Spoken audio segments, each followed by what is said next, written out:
Saan na naman kaya ang lakad nito? Ngayong umaga nga guys, may pupuntahan kaming paraiso. Sikat to sa Pangasinan. Eto nga pala ang Bulinaw Falls. Maganda daw dito Tingnan nga natin kung totoo yung mga sabi-sabi. Uy! Wow! Grabe ang ganda dito. Totoo nga yung mga sabi-sabi Dito nga pala kami nag-cottage. Ano yung hawak mo?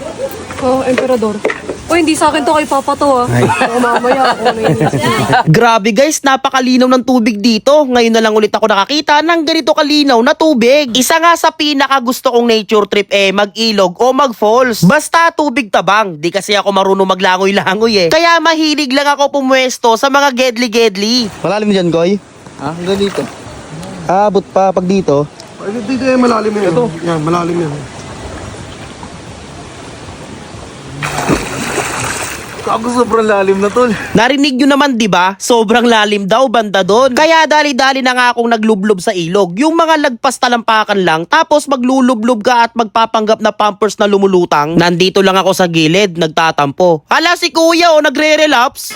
Malilim dito kayo.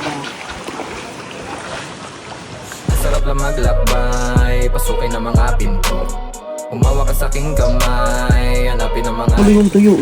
Ano? Tsaka yung danggit. Danggit.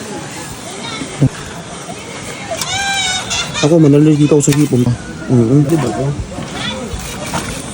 Pwede yan, tol. Nga pala guys, inuna pala namin ng swimming bago ang kumain. Kaya pagtapos kumain ng mga kasama namin, kami naman ang sunod na kumain. Wale, biglang nagotom. Mas masarap talaga guys kapag nauna yung swimming bago ang kain. Kasi pag ahon mo sa tubig noon, matik gutom na gutom ka noon. Kaya food trip na naman ng mga penguin, napaparami na naman ng kain. Kaya kayo guys, habang mainit pa yung panahon samantalahin nyo na, magbanding na rin kayo.